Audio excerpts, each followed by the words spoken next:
Ini saya amati ya, birokrasi kita ini nggak punya project management. Sistem informasi itu berupa atau berisi data ya. Nah, data itu sangat sangat penting menurut saya untuk menjamin efektivitas dari program-program pembangunan ya. Artinya perencanaan pembangunan itu harus dimulai dengan data yang valid, metadata yang standar sehingga bisa dibaca ya, dan itu bisa dipergunakan untuk semua program dan kegiatan pembangunan. Kita di Bappenas pun ini akan terus beradaptasi terhadap proses bisnis yang berubah, karena sekarang pemerintah itu harus lebih adaptif, lebih agile terhadap perubahan mekanisme, struktur, maupun regulasi yang ada. Kami sedang dalam proses menyusun PKS, Prof. Eko, jadi perjanjian kerjasama antara Bappenas dengan teman-teman di Kementerian Dalam Negeri, sehingga dengan hadirnya PKS itu nanti, harapannya kita bisa mendapatkan informasi yang lebih utuh mulai dari pusat sampai dengan daerah.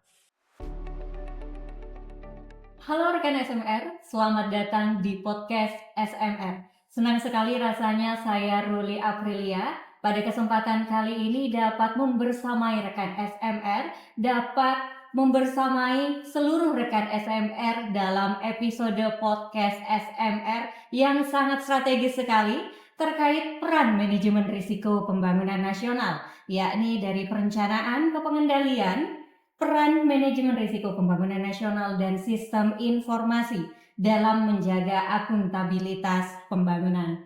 Tentunya di sini saya tidak sendirian karena di sini saya sudah bersama dua pakar yang sangat hebat sekali. Yang pertama yakni Bapak Profesor Dr. Eko Prasojo. Selamat datang Bapak. Terima kasih Mbak Luli. Bagaimana kabarnya Bapak? Alhamdulillah baik, terima kasih. Alhamdulillah baik. Nah, beliau ini adalah seorang ahli yang telah lama menjadi pivotal role-nya dalam dunia reformasi birokrasi sekaligus akademisi dan pernah menjabat sebagai Wakil Menteri dari Kementerian PAN-RB pada tahun 2011 hingga 2014. Sangat luar biasa sekali ya dalam podcast kali ini. Dan kemudian tidak kalah pentingnya juga, narasumber yang kedua adalah pakarnya dalam manajemen risiko pembangunan nasional ya. Ini adalah selamat datang Bapak Prakosa Grahayu Diandono. Selamat siang, Mbak Ruli. Terima kasih. Terima kasih. Nah, Pak Graha ini merupakan Direktur dari Sistem dan Manajemen Risiko. Tentunya di sini rekan SMR sangat penasaran sekali topik seperti apa sih yang akan kita bahas gitu ya. Dan di sini kita akan membahas lebih jauh lagi tentang kebijakan publik, manajemen risiko, dan bahkan bagaimana dukungan dari sistem informasi dapat mendukung bagaimana pembangunan nasional itu sendiri. Nah, kalau kita berbicara tentang kebijakan publik rekan SMR, pada dasarnya kebijakan selalu lahir bukan untuk kepentingan individu tentunya, melainkan untuk public interest atau kepentingan masyarakat. Namun, dalam praktiknya dari setiap kebijakan dan program pembangunan selalu berjalan di tengah-tengah ketidakpastian. Hari ini tantangan kita semakin kompleks lagi. Kalau dari hasil report dari The Global Risk 2026 itu Indonesia sudah memiliki 5 risiko, ada 5 risiko top risk yang sudah dirilis dari Global Risk Report ini, yakni seperti lack of economic opportunity atau banyaknya pengangguran, kemudian belum optimalnya layanan publik dan perlindungan sosial, hingga memasuki ke economic downturn atau bahkan inflasi. Nah, risiko-risiko tersebut ini menunjukkan pembangunan yang tidak cukup direncanakan atau bahkan tidak hanya sekedar risiko biasa, namun memerlukan sebuah tata kelola untuk dapat mengantisipasi ketidakpastian tersebut. Nah, disinilah hadir MRPN, Manajemen Risiko Pembangunan Nasional melalui amanat Perpres 39 tahun 2023 tentang manajemen risiko pembangunan nasional yang merupakan langkah penting dan babak baru dalam penguatan akuntabilitas pembangunan. Nah, rekan SMR, sebenarnya pertanyaannya adalah bagaimana sih sebenarnya kebijakan publik itu dapat menjadi lebih adaptif hingga berdampak dan bermanfaat bagi masyarakat. Saat ini kita akan membahasnya dengan Profesor Prasojo dulu. Nah, saya ingin bertanya nih Prof nih. Bagaimana sih sebenarnya Prof kebijakan publik itu dapat lebih baik dengan adanya penerapan manajemen risiko pembangunan nasional ini dalam mendukung pembangunan? Atau jangan-jangan dengan adanya MRPN malah menjadi double burden buat pemerintah seperti itu? Bagaimana Prof? Baik, terima kasih Mbak Ruli. Jadi kebijakan publik memang harus basisnya pada evidence base ya, pada bukti. Nah, bukti itu bisa berupa data dan informasi, berupa audit, berupa teori pengetahuan, best practice dari negara lain dan seterusnya. Nah, sehingga dengan adanya manajemen resiko, itu nanti dia akan menjadi feedback untuk pembuatan kebijakan. Jadi dia akan menjadi evidence bagi pembuatan kebijakan yang lebih baik lagi, ya. Sehingga kebijakan-kebijakan itu bisa mengantisipasi potensi kegagalan, tidak hanya pada desain kebijakan itu sendiri, tapi pada proses implementasi kebijakan. Nah, memang yang paling beresiko kalau di Indonesia saya lihat itu pada proses implementasi kebijakan. Nah, nanti manajemen risiko harus bisa memetakan profil risiko seperti apa yang kita harus antisipasi kaitannya dengan proses implementasi kebijakan. Nah, pada ujungnya kebijakan ini kan nanti turun dalam bentuk program dan kegiatan. Jadi kebijakan apapun secara makro dia akan turun dalam bentuk program dan kegiatan atau mungkin dalam rencana kegiatan dan anggaran tahunan ya. RKAKL atau RKA-OPD di pemerintah daerah ya. Nah, sehingga menurut saya dengan adanya manajemen risiko ini nanti akan memperkuat juga proses pembuatan kebijakan yang lebih berbasis bukti dan lebih berhati-hati. Artinya kita tidak hanya memikirkan bahwa kebijakan ini sangat ideal, tapi kita harus memikirkan apakah kebijakan ini nanti bisa diimplementasikan apa tidak. Nah, disitulah kita memitigasi resiko, ya termasuk adalah bagaimana koordinasi antar kementerian dan lembaga, bagaimana multi-level governance atau tata kelola multi-level, provinsi, pusat, provinsi, dan kabupaten kota. Ya, karena program pembangunan ini kan dilakukan di 3 level, di tingkat pusat, provinsi, maupun di tingkat kabupaten kota. Ini resiko terbesar adalah tidak sinkronnya misalnya antara RKA-OPD dengan RKA-OPD provinsi dan RKA-KL, misalnya gitu. Ini sudah beresiko di sini. Karena ya kita tahu bahwa problem di daerah juga banyak, ya, mulai dari problem politik sampai problem capability, birokrasi gitu loh. Nah ini, jadi ini resiko-resiko itu ya kolaborasi, multi-level governance, mungkin juga kompetensi SDM ya, termasuk budaya birokrasi ya, kemudian juga masalah-masalah project management ya, yang harus kita desain supaya dapat memastikan bahwa kebijakan ini pada akhirnya bisa diimplementasikan dengan baik. Jadi MRPN ini akan menambah bobot dari kualitas kebijakan yang bisa diimplementasikan. Baik, sangat keren sekali. Berarti manajemen risiko ini bukan hanya sebagai desain saja, tapi bagaimana implementasi kebijakan itu ya Pak ya. Baik, selanjutnya saya ingin bertanya ke Bapak Graha nih. Karena melihat dari sisi Bappenas juga ya Pak ya, sebagai as a leader of manajemen risiko gitu ya Pak ya. Saya ingin bertanya sih sebenarnya bagaimana posisi manajemen risiko pembangunan nasional ini dalam siklus perencanaan dan pengendalian pembangunan nasional. Ya, terima kasih Mbak Ruli. Sebenarnya dengan hadirnya Perpres 39 tahun 2023 itu menjadi semacam game changer, perubahan terhadap proses bisnis yang kita lakukan di Bappenas. Kalau dulu proses perencanaan dan pengendalian itu dilakukan quote and quote business as usual gitu ya, maka dengan hadirnya Perpres 39 tahun 2023 itu merubah segala tatanannya. Dan itu sebenarnya sudah kita lakukan ketika Bappenas melakukan penyusunan terhadap RPJMN 2025-2029. Jadi secara timing hadirnya Perpres itu bisa dikatakan sangat pas sekali.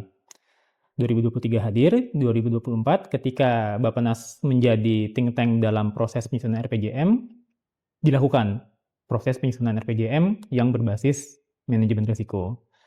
Kemudian fast forward sampai dengan 2025 yang lalu, kementerian lembaga juga menyusun rencana strategis di masing-masing kementerian lembaga.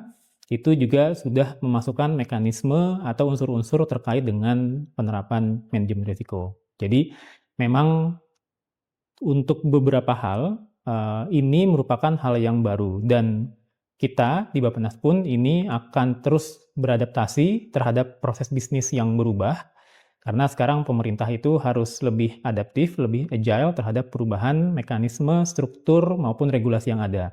Sehingga dengan hadirnya tadi Perpres 39 tahun 2023, maka proses perencanaan yang tadi saya sampaikan sudah mulai berubah dengan memasukkan mekanisme yang terkait dengan manajemen risiko, termasuk juga pengendaliannya. Nah, ini sudah kami lakukan di tahun 2025 yang lalu dengan melakukan pengendalian berbasis risiko. Jadi bukan hanya pengendalian yang sifatnya reguler terhadap prioritas presiden, memang kami belum melakukan terhadap keseluruhan program dan kegiatan. Tapi karena ini juga masih dalam tahap yang boleh dikatakan baru, jadi apa yang kami lakukan di Bappenas dalam hal ini melakukan pengendalian di hilir dengan memasukkan unsur manajemen risikonya. Sehingga end-to-end dari hulu sampai dengan hilir, proses penerapannya juga sudah mulai berjalan. Nah, PR kami sedikit adalah menggaungkan ini atau melakukan penajaman terkait dengan penerapan manajemen risiko yang tadi Prof. Eko sampaikan juga kepada pemerintah daerah. Nah, kami sedang dalam proses berkolaborasi dengan teman-teman di Kementerian Dalam Negeri karena berdasarkan mandatnya mereka yang menjadi pembinanya untuk teman-teman di pemerintah daerah.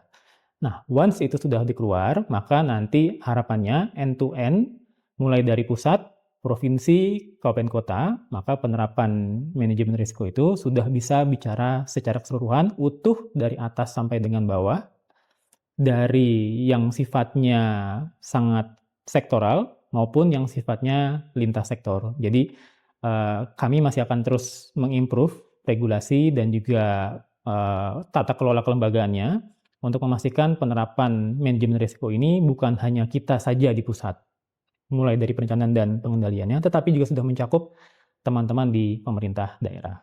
Baik. Seperti itu, Mbak Luli. Baik, terima kasih Bapak. Berarti memang bagaimana saat ini dari MRPN sendiri sedang didorong untuk penguatan tata kelolanya ya Pak ya, baik dari Betul. hulu maupun ke hilir dalam pengimplementasian MRPN ini. Betul. Nah, Betul. saya ingin bertanya nih Pak, kalau bicara mengenai manajemen risiko, ini kan sangat banyak sekali threat-nya ya Pak ya, tantangan-tantangannya di dalam program-program pembangunan seperti itu. Dan saat ini juga ada berbagai isu mengenai seperti Trump policy dan kemudian bagaimana kebijakan respon dari pemerintah terhadap kebijakan tersebut gitu. Dan kemudian hal ini sebenarnya kebijakan secara global juga mempengaruhi pembangunan nasional itu sendiri dan bahkan berdampak kepada program-program pemerintah seperti itu. Nah, kalau dari tadi yang dijelaskan oleh Pak Graha juga, sebenarnya dalam praktiknya itu risiko apa saja sih Pak yang paling sering muncul dalam implementasi program pembangunan nasional? Kepada Bapak Graha. Ya, jadi memang kami sudah menyusun regulasi turunan dari Perpres 39 tahun 2023 itu. Namanya petunjuk pelaksanaannya. Dari petunjuk pelaksanaan tersebut ada 8 kategori. Nah, memang top 3 begitu ya, yang sering muncul dan mungkin rekan-rekan juga sudah bisa prediksi gitu ya, kurang lebih mungkin yang saya bayangkan. Yang banyak muncul terkait dengan program prioritas presiden adalah terutama yang terkait dengan tata kelola. Tentu, sekali lagi tadi saya sampaikan di awal bahwa yang terkait dengan tata kelola itu termasuk diantaranya bagaimana regulasi yang mengaturnya, termasuk potensi fraud yang terjadi, korupsi tentu saja ya, karena kita tidak ingin hal itu baru kemudian ketahuan di belakang, sehingga kita perlu memastikan bahwa pemerintah aware dan notice terhadap potensi resiko yang mungkin saja terjadi terhadap program prioritas. Sekali lagi, concern kami adalah bagaimana melakukan pengawalan terhadap program-program prioritas presiden untuk memastikan tidak tercebur di belakang. Tetapi di awal kami sudah informasikan, sudah mitigasikan, ini loh potensi-potensi resikonya. Tadi yang pertama yang terkait dengan tata kelola. Kemudian yang juga tidak kalah penting adalah terkait dengan operasional. Tentu kita menyadari dengan kondisi tadi Mbak Ruli juga sampaikan, ada banyak sekali ketidakpastian global yang terjadi, maka resiko yang terkait dengan operasional dan juga ekonomi ini menjadi salah satu faktor kunci atau determinan risk factor untuk memastikan bahwa ini kemudian bisa kita antisipasi dan turunnya nanti akan ke dalam program dan kegiatan di masing-masing kementerian dan juga lembaga. Nah, memang tantangannya adalah memastikan bagaimana resiko-resiko yang sudah kita identifikasi ini kemudian seminimal mungkin berdampak terhadap pencapaian target-target maupun sasaran-sasaran pembangunan yang sudah ditetapkan. Jadi kita sudah coba antisipasi di awal untuk memastikan bahwa paling tidak, ada risiko yang terkait dengan tata kelola, ada risiko yang terkait dengan operasional atau ekonomi misalnya. Nah, once kita sudah mengidentifikasi hal tersebut, kita turunkan sampai dengan ke teman-teman di kementerian lembaga, sehingga apapun yang menjadi faktor risiko tadi, kemudian teman-teman di kementerian lembaga sebagai ujung tombak dari pemilik risiko tadi bisa mengantisipasi lebih awal sebelum terjadinya risiko yang bersangkutan. Baik. Gitu. Baik, terima kasih Pak Graha. Kalau tadi Pak Graha berbicara risiko yang paling sering muncul adalah tata kelola, seperti itu ya Pak ya. Saya ingin bertanya dari pandangan Prof. Eko. Nah, dari pandangan Prof. Eko ini, kalau tadi Pak Graha bilangnya bahwa yang sering muncul adalah dari risiko tata kelola, seperti itu. Nah, bagaimana sih Pak sebenarnya mitigasi risiko dari tata kelola itu? Seperti itu Pak. Iya. Ya, sebenarnya begini, kalau tata kelola itu kaitannya misalnya dengan bahwa bagaimana kita menjamin sistem yang anti fraud tadi itu ya, salah satunya, supaya tidak terjadi korupsi di dalam pelaksanaan program dan kegiatan pembangunan ya. Nah ini. Nah kemudian yang paling penting juga adalah sebenarnya problem interagency collaboration ya. Jadi tata kelola interagency antara satu kementerian dengan kementerian lain itu ya. Kemudian yang kita sebut dengan tadi bagaimana multi agency juga dipertimbangkan kan, itu menjadi sangat penting ya. Nah, menurut saya memang sejak awal dalam proses perencanaan itu kita harus mendesain sedemikian rupa supaya ukuran-ukuran kinerja dan target-target kinerja itu bisa benar-benar baik ya, bisa diukur dengan baik cascading-nya, dan juga setiap kementerian lembaga itu harus punya share outcome. Share outcome dalam pengertian bahwa pemerintah ini tidak bisa sendiri ya, pembangunan kemiskinan misalnya kan itu melibatkan belasan dan puluhan kementerian dan lembaga. Nah, bagaimana share outcome target kinerja antara satu kementerian dengan kementerian lain? Dia harus membentuk orkestra, harus membentuk arsitektur kinerja. Nah, saya lihat di sini resiko itu pertama kali terjadi justru dalam proses perencanaan. Jadi mitigasi resiko itu bukan hanya perubahan-perubahan lingkungan strategis yang sedang terjadi secara dinamik seperti VUCA dan seterusnya, tapi mitigasi resiko itu pada capability di dalam birokrasi itu sendiri itu. Dan itu dimulai dari proses perencanaan. Bagaimana kita memastikan bahwa setiap sen yang kita keluarkan dalam proses pembangunan itu harus berdampak pada kinerja. Nah, itu satu. Yang kedua, bahwa setiap kementerian lembaga itu harus berkontribusi secara terintegrasi, ya join up di dalam mencapai tujuan-tujuan pembangunan nasional. Nah, ini yang harus kita atur dulu, orkestrasinya. Jadi tata kelola itu sebenarnya soal kolaborasi, ya. Kita sebut sebagai collaborative governance atau tata kelola kolaboratif ya. Nah, bagaimana tata kolaboratif ini kita betulkan lagi ya sejak di awal proses perencanaan, dan kita harus benar-benar yakin bahwa setiap kegiatan, setiap program itu memang punya indikator output, outcome, dan impact yang clear. Nah, seringkali itu nggak jelas. Ini keterhubungan antara kegiatan dengan output dengan outcome, apalagi dengan impact itu nggak bisa dibuktikan. Nah, ini banyak sekali potensi inefisiensi. Nah, potensi inefisiensi itu adalah salah satu resiko yang harus kita registrasi. Nah, jadi sejauh mana ini nanti efisien, sejauh mana itu nanti efektif ya, dan sejauh mana itu akuntabel. bisa dipertanggungjawabkan dalam bentuk outcome yang bisa dirasakan oleh masyarakat itu. Nah itu memang diawali dengan struktur kelembagaan yang sangat fragmented. Itu sudah resiko sendiri itu. Fragmentasi struktur organisasi pemerintah ini menyebabkan fragmentasi di dalam perencanaan pembangunan dan fragmentasi di dalam pelaksanaan pembangunan itu. Nah ini, jadi artinya ya ini memang given ya struktur organisasi jumlah kementerian, tapi kalau saya lihat memang struktur organisasi di dalam kementerian itu bisa kita perbaiki. Bagaimana struktur organisasi kementerian yang berbasis kepada kinerja, bukan hanya tugas pokok fungsi. Jadi itu yang menyebabkan nanti kok RKA isinya semua kegiatan gitu loh. Bukan outcome, tapi tidak ada hubungannya dengan outcome. Itu karena desain organisasi kita itu sebenarnya sekarang basisnya fungsi, bukan kinerja. Itu resiko tuh. Resiko fragmentasi kelembagaan dalam konteks tata kelola itu sudah menjadi resiko tersendiri. Nah ini saya pikir seperti itu sementara. Oke, baik, sangat menarik sekali ya Pak ya. Nah, saya pernah berkuliah di Korea Selatan dan kemudian saya mempelajari karena saya sendiri mengambil public management Di mana di KDI ya? di KDI School of Public Policy and Sejong ya. Sejong, betul sekali Bapak. Nah, di situ Korea sudah mengimplementasikan e-government-nya sejak tahun 2000 ya Bapak ya. Kemudian sering mendapatkan penghargaan-penghargaan mengenai implementasi e-government tersebut.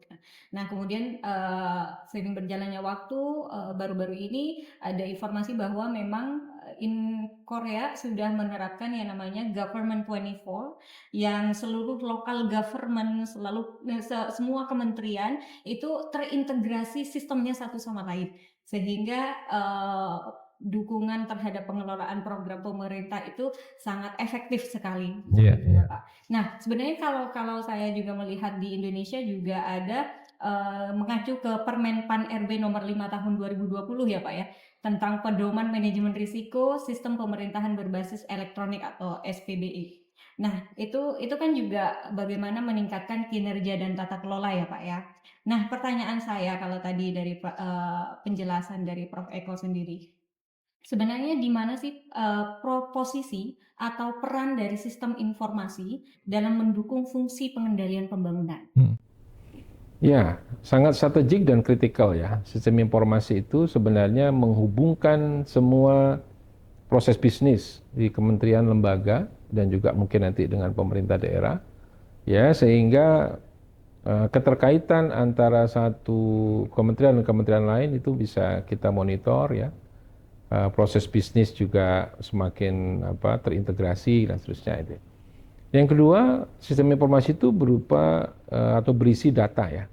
Nah, data itu sangat penting menurut saya untuk menjamin efektivitas dari program-program pembangunan ya. Artinya perencanaan pembangunan itu harus dimulai dengan data yang valid, metadata yang standar sehingga bisa dibaca ya, dan itu bisa dipergunakan untuk semua program dan kegiatan pembangunan itu.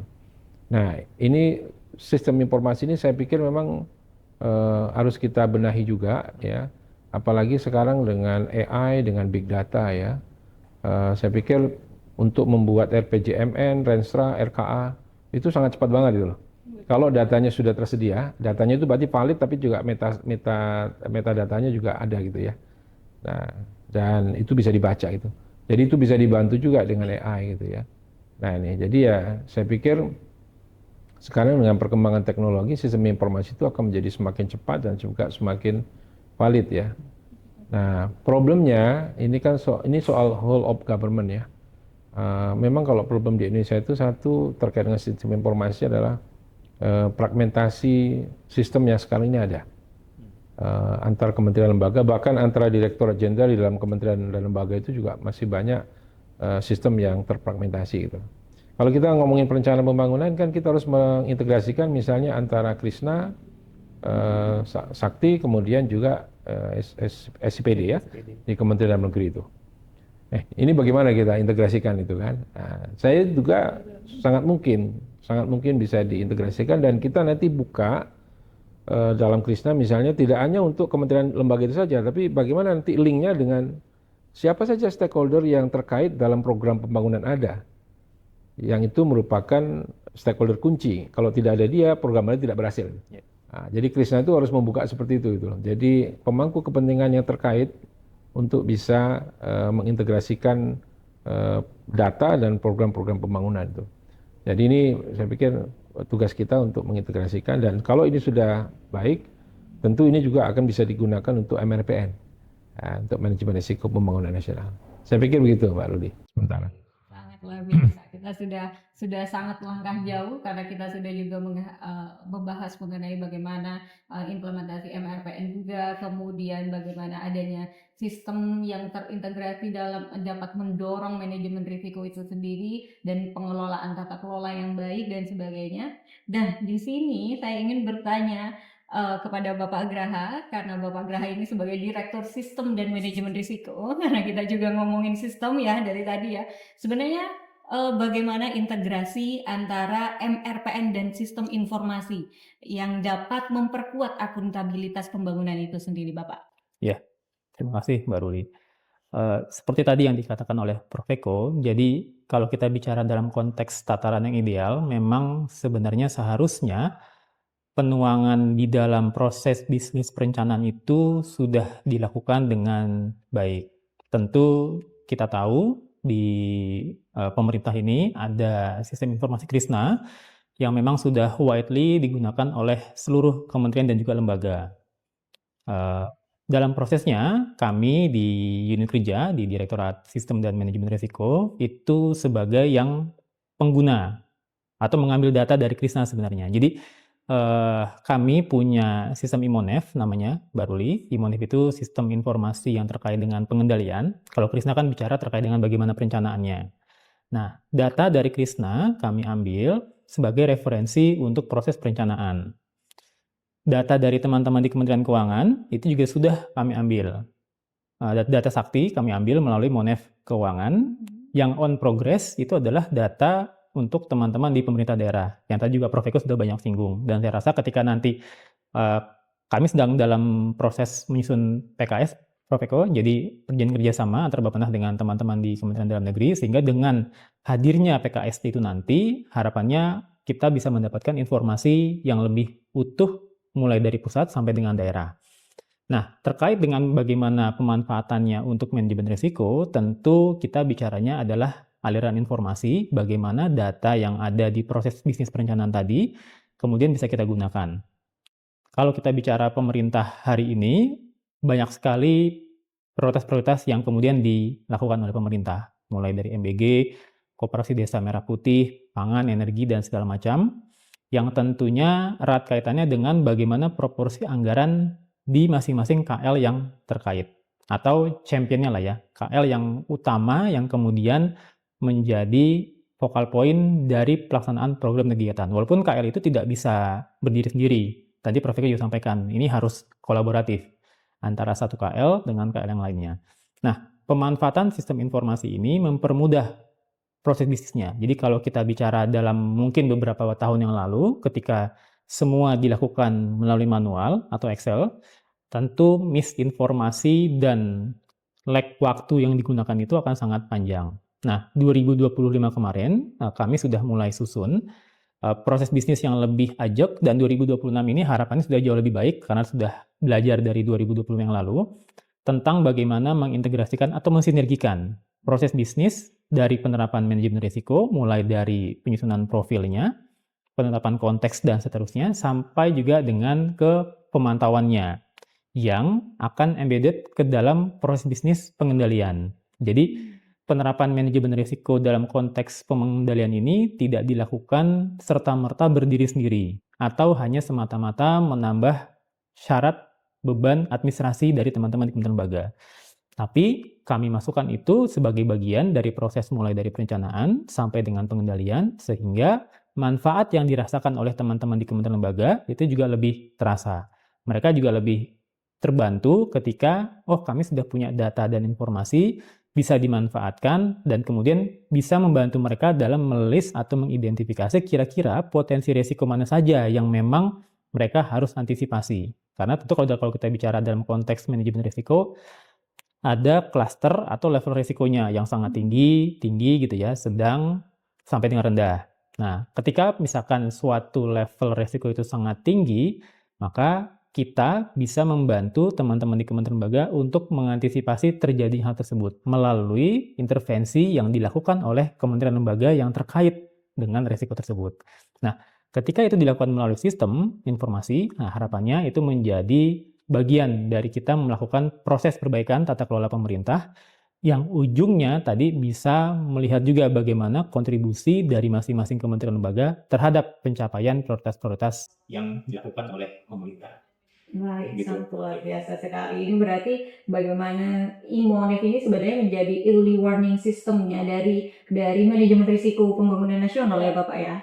Betul. Nah, saya ingin bertanya selanjutnya nih Pak. Bagaimana sebenarnya e-Monef ini membantu kita, instansi atau bahkan sampai ke kementerian lembaga ya Bapak, menyelaraskan dari segi perencanaan, penganggaran, dan bahkan sampai evaluasi pembangunan yang secara terintegrasi itu. Kata kuncinya tadi sebenarnya, kolaborasi Mbak Rudi.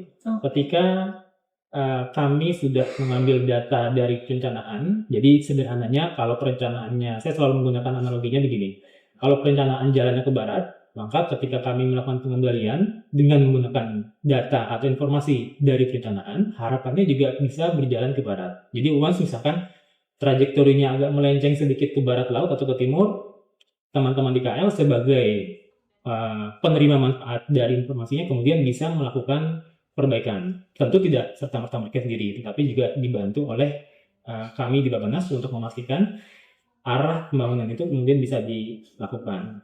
Nah, ketika kolaborasi itu sudah terjadi, deviasi informasinya sudah semakin minim, maka tinggal pemanfaatannya. Tadi saya sampaikan, dengan perencanaan kami sudah mengambil dari Krisna, jadi kalau Krisna berubah, kan biasanya kalau di pemerintah kan di tengah jalan ada proses updating, penyesuaian segala macam, kami juga berubah. Data anggaran, penyerapan anggaran karena ranahnya di teman-teman di Kementerian Keuangan, maka ketika sudah ada disbursement terhadap alokasi anggaran maupun kegiatan, kami juga mendapat informasinya.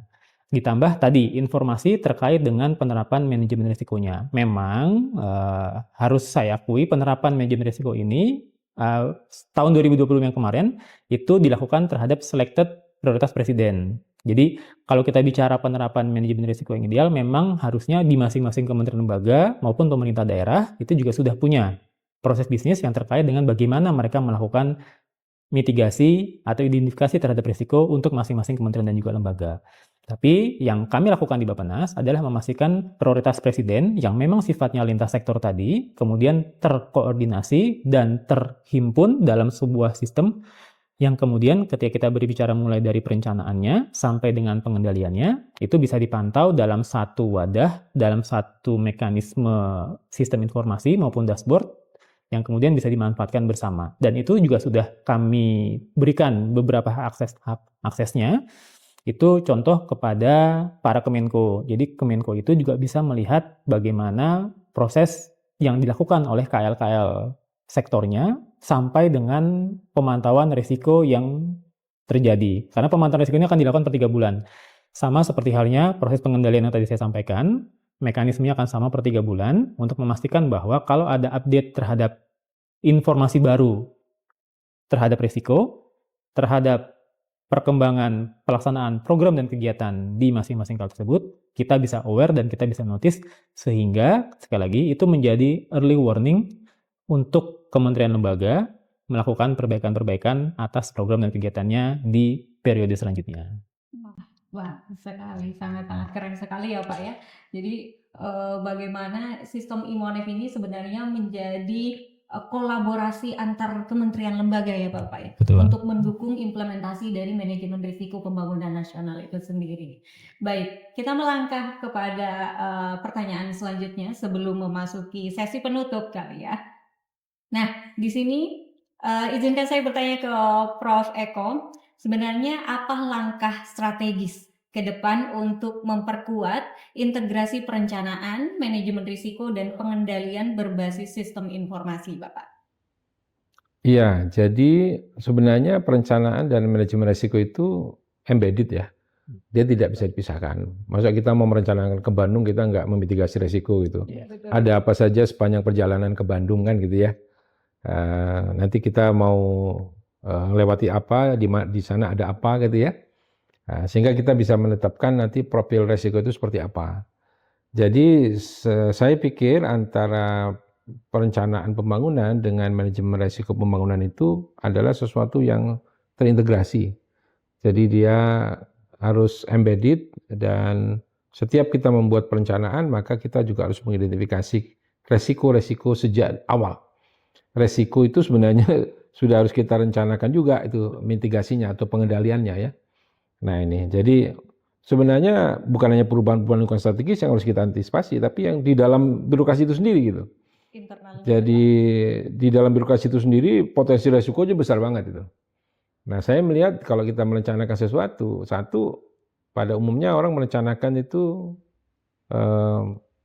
tidak sampai kepada bagaimana nanti kegiatannya sampai ke outcome gitu ya.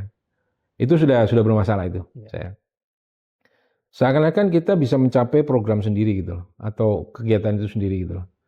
Nah, kita tidak berpikir nanti misalnya Direktorat Jenderal mana yang akan bersama kita, kementerian mana yang bersama kita. Itu resiko itu. Resiko yang harus kita antisipasi di internal kita. Di internal kementerian atau di antar kementerian gitu ya. Nah, profil-profil resiko seperti itu harus kita tetapkan ya, dan itu akan menjadi panduan kita untuk pengendaliannya itu. Jadi nanti Pak Graha kan tadi sampaikan, nanti pengendaliannya melalui apa ya? Melalui profil resiko yang sudah kita tetapkan di depan itu. Jadi resiko seperti apa yang mau kita antisipasi dan mitigasi. Dan sistem ini, sistem informasi yang tadi dijelaskan oleh Pak Graha, sebenarnya dia adalah sistem yang didesain untuk memberikan early warning seandainya resiko itu terjadi dan kita belum bisa mengendalikan itu. Nah, kita udah tahu ada resiko ya. Jadi semakin baik perencanaan, semakin kecil resiko. Kalau resikonya internal. Tapi kalau resiko sifatnya uncontrol, misalnya terjadi krisis ekonomi, kemudian keputusan politik untuk efisiensi anggaran, itu kan eksternal ya. Itu mungkin tidak bisa kita kendalikan sepenuhnya. Ya, atau mungkin terjadi perang, itu berakibat pada kondisi ekonomi ya. Seperti perang Iran-US ini, itu kemungkinan akan juga menjalar ke beberapa sektor-sektor ekonomi kita ya, terutama yang ketergantungan dengan impor gitu ya. Nah ini, semakin baik kita mengidentifikasi resiko di dalam perencanaan, semakin baik kita memiliki rencana-rencana pengendaliannya, maka ya semakin baik pula implementasinya. Nah, tugasnya sistem informasi ini nanti memberikan warning dalam bentuk lampu misalnya ya, lampu kuning atau lampu merah, ini sebentar lagi ada lubang di depan ini gitu. Gitu kira-kira gitu ya. Potensi kegagalan kita ke Bandung misalnya sudah bisa diantisipasi 3 bulan sebelumnya gitu. Ini harus dilakukan, ini sudah waktunya. Ya termasuk time frame, ini saya amati ya, birokrasi kita ini nggak punya project management. Project management itu siapa melakukan apa, dengan anggaran mana, tanggal berapa harus delivery, kalau nggak ada delivery, itu akan mengganggu orang lain gitu ya. Nah, jadi project management itu juga bagian pada manajemen risiko. Jadi artinya nanti dia bisa mengidentifikasi ada satu kegiatan atau satu program yang belum dibangun untuk bisa menjadi alas bagi keberhasilan program tersebut gitu. Nah, ini resiko yang bisa diidentifikasi dengan sistem Monet, sehingga nanti dia menjadi semacam dashboard. Dashboardnya Presiden atau dashboardnya Menteri Bappenas. Kalau di era mungkin dashboardnya Menteri Dalam Negeri, yang itu semua terintegrasi. Jadi Presiden sudah bisa dapat informasi bahwa MBG ini potensi mengalami kegagalan karena ini. KMP, Koperasi Merah Putih, potensi mengalami kegagalan karena ini. Nah, sehingga ya sistem itu nanti akan menjadi sistem yang komprehensif, bisa menjadi sistem informasi dalam proses pengambilan keputusan. Jadi dia menjadi decision support system. Jadi dalam proses pengambilan kebijakan dan keputusan itu. Nah, kira-kira begitu. Baik, sangat keren sekali. Terima kasih Prof. Eko. Baik, kita sudah mendengar perbincangan yang sangat luar biasa dari Prof. Eko dan juga Pak Graha di sini.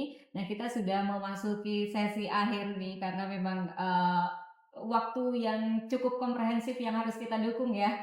Nah, di sini saya ingin mendengar nih Prof. Eko dan Pak Graha. arah strategis ke depan untuk memperkuat integrasi perencanaan, manajemen risiko, dan juga sistem informasi termasuk sistem IMONEF seperti itu. Nah, saya menginginkan closing statement-nya kira-kira dari Prof. Eko terlebih dahulu. Pesan apa yang ingin Bapak sampaikan agar bagaimana sistem manajemen risiko dan kemudian sistem ini dapat terintegrasi sehingga mendukung pembangunan lebih berkelanjutan dan lebih adaptif seperti itu. Ya, kita bersyukur bahwa kita sudah memiliki Perpres 39 2023 ya tentang manajemen risiko pembangunan nasional. Ya, selama ini memang belum terlembaga ya. Mungkin sudah dilakukan tapi belum terlembaga. Nah, sekarang dengan Perpres 39 ini semua sudah terlembaga. Dan Bappenas menjadi penanggung jawab untuk memastikan bahwa perencanaan pembangunan, pelaksanaan hingga pengendaliannya itu bisa berjalan dengan baik ya. Nah, artinya apa? Bahwa integrasi sistem perencanaan ya dengan sistem informasi ini, kemudian juga pengendalian itu akan istilahnya menjamin tercapainya program-program pembangunan nasional secara lebih efektif, efisien dan juga secara akuntabel ya. Nanti kalau bisa sih sebenarnya ini harus terintegrasi juga dengan sistem audit yang ada di BPKP. Iya. Karena mereka juga melakukan audit-audit program pembangunan, baik audit yang kaitannya dengan kinerja maupun audit compliant, audit yang berkaitan dengan financial compliant. Jadi saya lihat beberapa hasil auditnya BPKP itu sudah mengarah kepada feedback untuk perubahan kebijakan. Jadi bukan audit sebagai audit saja, tapi audit sebagai evidence based, jadi audit based policy. Nah, jadi kalau bisa nanti perencanaan pembangunan, kan hasil audit ini kan sebenarnya resiko yang diaudit oleh BPKP. Resikonya itu adalah, oh ini program tidak tercapai, problem yang ada itu ini gitu. Nah, ini kan resiko yang sudah terjadi, lalu diaudit di ujung tahun kan gitu. Nah, audit ini adalah sebenarnya resiko yang sudah tervalidasi, terjadi, dan supaya tidak terjadi lagi pada masa yang akan datang, maka dia harus bisa juga diintegrasikan nanti dalam sistem informasi ini tuh. Dan yang paling penting sebagai closing statement, ini bukan hanya perubahan sistem tapi juga perubahan kompetensi para planner ya, para auditor, kemudian juga para analis kebijakan itu. Bahwa setiap kita membuat kebijakan, perencanaan pembangunan dan juga audit, perhatikan juga manajemen risiko ini. Terima kasih, Mbak Rini. Terima kasih, Prof. Eko. Jadi ini adalah warning juga ya untuk pemangku kebijakan seperti itu. Jadi bukan hanya kita merencanakan, tapi juga dipertimbangkan untuk manajemen risikonya seperti itu. Nah, kita melangkah ke Pak Graha. Bagaimana nih Pak untuk closing statement-nya? Silakan. Saya coba berangkat dari yang tadi terakhir disampaikan oleh Prof. Eko. Mungkin dalam frasa yang singkat saya gunakan adalah membangun budaya risiko.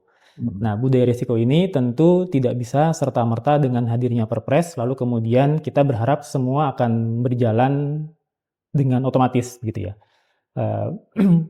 Banyak effort yang harus dilakukan, terutama kalau dari kita di pemerintah, tentu apalagi misalnya di perencana begitu ya, fokusnya adalah bagaimana menyusun perencanaan begitu. Belum mempertimbangkan faktor risiko yang tadi sebanyak sudah kita bahas. Nah, tentunya dengan budaya risiko yang coba kami dorong terus, memastikan bahwa ini bukan hanya pekerjaan Bappenas semata, bukan hanya pekerjaan 1-2 kementerian saja, tapi ini juga merupakan upaya kolaborasi seluruh kementerian lembaga karena kita berbicara terkait dengan bagaimana pencapaian terhadap target-target maupun prioritas-prioritas presiden yang memang harus kita dukung, mulai dari pemerintah pusat, provinsi, maupun kabupaten kota. Sehingga dengan budaya yang semakin lebih baik, awareness yang semakin lebih baik, harapannya proses leverage untuk meningkatkan awareness dan juga kemampuan teman-teman di kementerian lembaga maupun daerah juga semakin lebih baik lagi. Dan itu saya rasa menjadi PR kita bersama. Tentu Bappenas sebagai ketua komite memastikan punya kepentingan begitu ya, memastikan bahwa proses ini kemudian bisa berjalan lebih cepat, lebih baik dan juga berkelanjutan. Artinya bukan hanya one shot selesai, tetapi juga kemudian bisa turun sampai dengan pemerintah daerah. Nah, itu yang terakhir tadi. Kemudian sedikit naik yang ke berikutnya adalah tentu tadi harapannya kami juga melihat bahwa mulai dari hulu juga sudah mulai harus disiapkan begitu ya, mekanisme dan juga proses bisnisnya, dan itu sebenarnya sudah kita lakukan ketika mulai menyusun RPJMN 2025-2029 lalu beserta renstra-nya, walaupun tentunya belum dalam kondisi yang sempurna, tetapi paling tidak itu yang bisa kita lakukan bare minimumnya pada saat kondisi memang belum memungkinkan kita untuk menerapkan penerapan manajemen risiko secara menyeluruh. Tapi ke depan saya melihatnya potensi yang terkait dengan penerapan manajemen risiko ini di tengah kondisi global dan juga domestik yang mungkin penuh dengan tantangan, saya rasa ini menjadi sesuatu yang tidak bisa dihindarkan, memastikan bahwa mulai dari perencanaan, penganggaran, pelaksanaan, pengendalian, sampai dengan evaluasi, itu sudah harus berbasis dengan manajemen risiko. Itu mungkin sedikit tambahan dari saya, Mbak Ruli. Terima kasih. Baik, terima kasih Pak Graha, sangat komprehensif sekali. Jadi bagaimana dari seluruh proses pembangunan itu juga terintegrasi dengan manajemen risiko dan pendorongan atau pembangunan budaya risiko ya Pak ya, yang juga sangat krusial penting untuk diimplementasikan untuk seluruh kementerian lembaga seperti itu. Nah, tidak terasa sekali, terima kasih kehadirannya Prof. Eko, Pak Graha Terima kasih. pada sesi podcast kali ini. Kita sudah berada di penghujung podcast yang sangat luar biasa ini. Terima kasih atas kehadirannya. Dan rekan SMR semuanya, kita memahami bahwa pembangunan yang akuntabel itu tidak hanya bergantung pada perencanaan yang baik, tetapi juga pada kemampuan bagaimana kementerian lembaga, kita semua dan stakeholder terkait mengelola risiko dan memanfaatkan sistem informasi yang tepat. Dengan ini, manajemen risiko pembangunan nasional itu bukan hanya sekedar instrumen administratif saja, melainkan fondasi untuk memastikan bahwa setiap kebijakan dan program pemerintah, program pembangunan dapat berjalan efektif, terukur, dan berkelanjutan. Terima kasih, semoga perbincangan ini bermanfaat untuk kita semua dan ini merupakan komitmen kita bersama dalam membangun tata kelola pembangunan yang lebih adaptif dan akuntabel. Terima kasih, saya Ruli Aprilia. Sampai jumpa di podcast SMR selanjutnya.